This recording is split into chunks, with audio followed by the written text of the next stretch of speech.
your hands together for David Matarasso. Come on up, David. Oh, he's got so many people here. Play to them. Play to them here. Let me get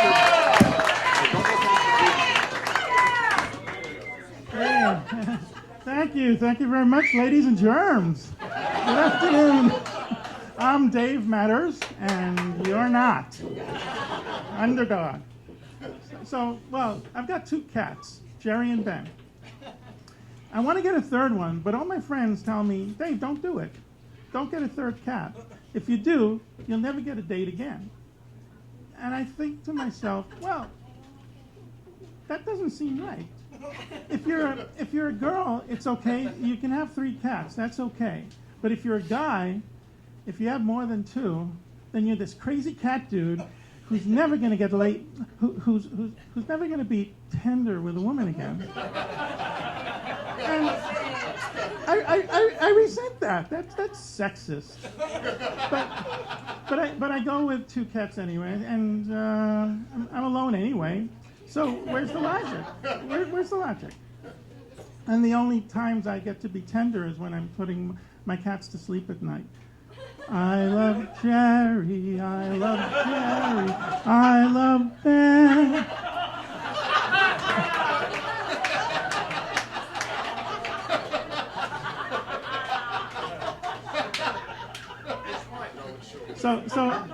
So it might surprise you that I've been in therapy. In college. Everybody's been in therapy in college. In my 20s. In my 30s.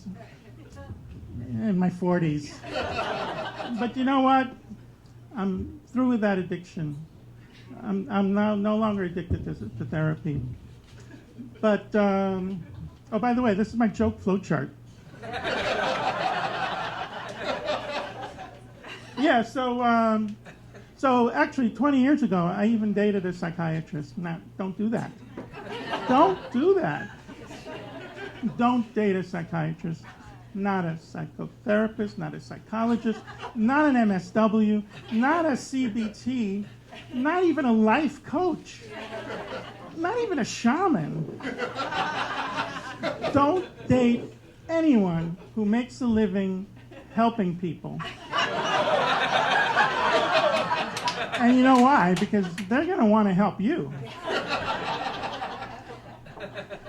So this is 20 years ago. After a month of dating, my psychiatrist, hey, hi there. My psychiatrist's girlfriend says to me, David, if we're going to go on dating, you need to see a psychiatrist. And I go along with that. I mean, I liked her. She was okay. So I go along with that. And then, but years later, now I think about it and I go, gee, I guess she was right all along. I should have had my head examined for agreeing to that. Flowchart.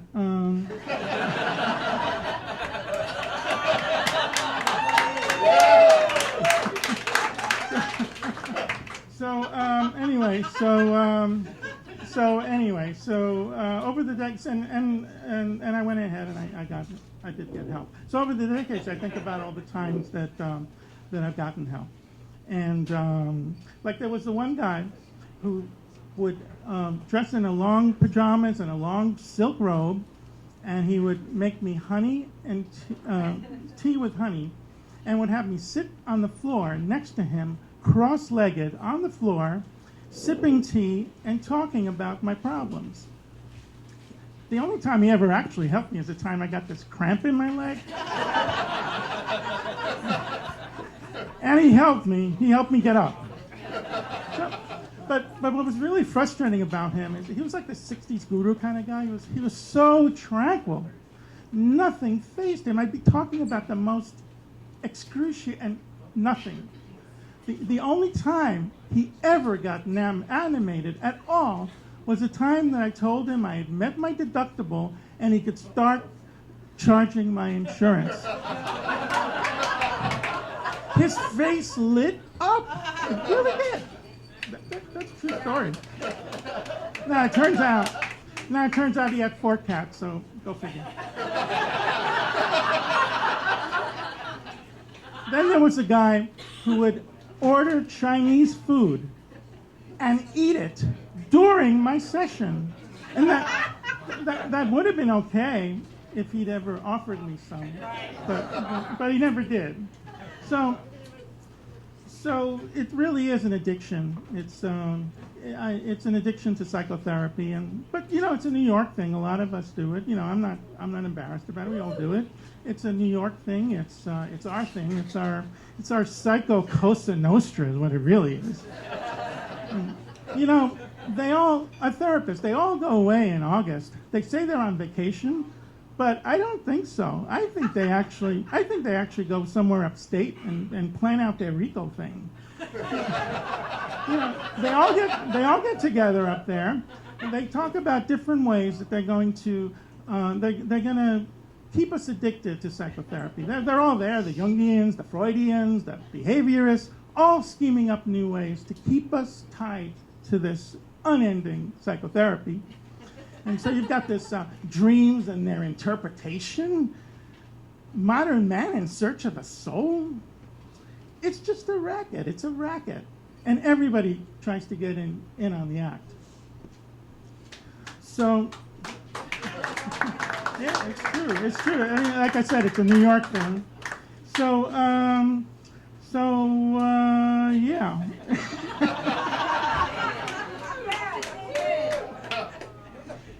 Sorry about that. Yeah, so I'm sure somewhere, it's a racket, so I'm sure someone out there is dreaming up Psychotherapists Anonymous. Yeah, there you go. God, yet grant me the serenity to finally accept that I really do hate my mother. and the courage to walk around like everybody else in town pretending that I didn't. And the wisdom never to date a psychotherapist again.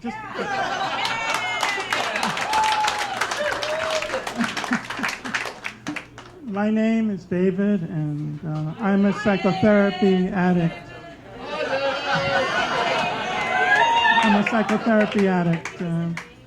I have this endless need to talk about myself to anybody.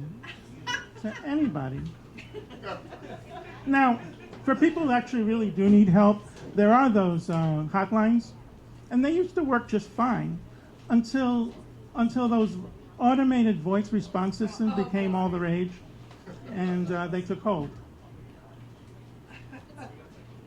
Your call is very important to us. Listen carefully, as our options have changed. On a scale of 1 to 5, where 5 is a great deal and 1 is not at all, how depressed are you right now?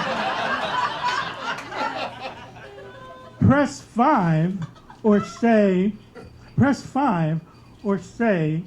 I want to end it all.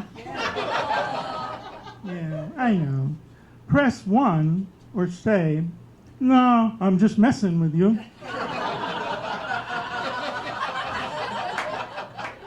So you press 3.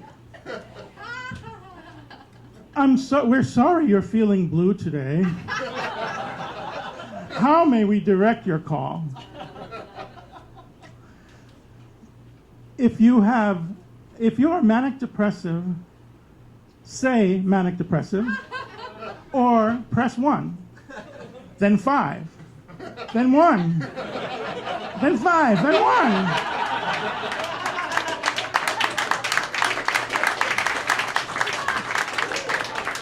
1. If you have OCD, press 2. Exactly 12 times. Go wash your hands. Then come back and press 2 another 12 times. And go wash your hands again. Now, if you're just lonely and you just want to hear a friendly voice, hang up and dial 1-866-669-6969.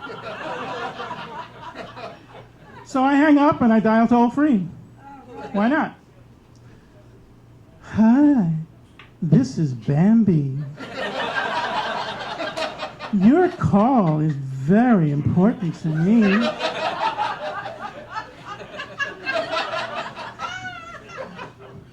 I'm experiencing a very big something, sorry.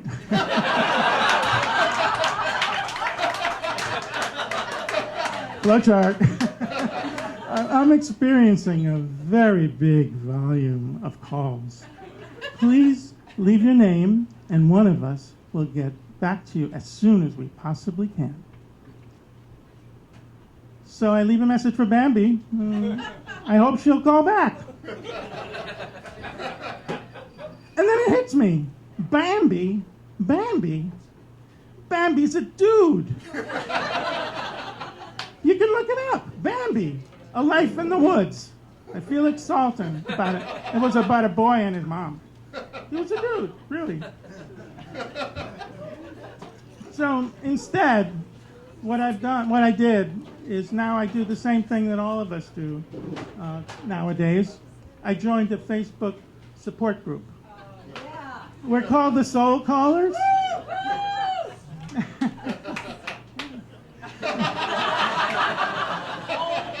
We're called the Soul Callers. It's me and 218 women. All we're sharing our feelings and giving each other spiritual support. And I figured I could meet girls. But you actually have to take a 10-week course. 10-week course to qualify as a soul caller and join this Facebook group. So I did. I took the course. And I'm in the group. And I'm giving and I'm receiving spiritual support. But to be honest, after a year and a half, I still don't know what it means to be a soul caller. Do our souls call us? Do we call our souls? Do our souls call each other? And if so, who gets hit with the roaming charges? So that's why I say I'm really in it mostly to meet girls. But I still don't really know what to do with my soul. I don't.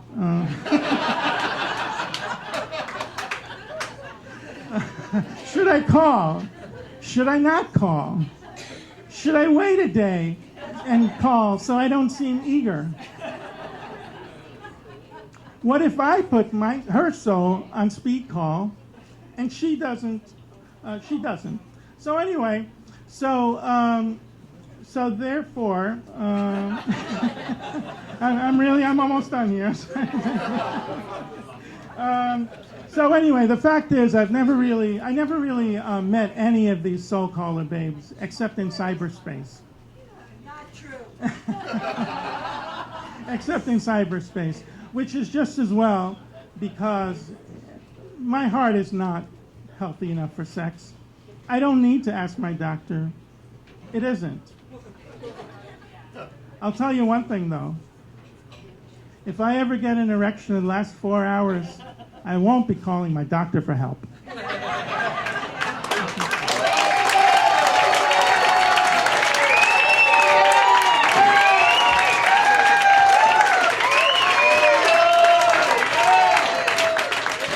David Matarasso, everybody.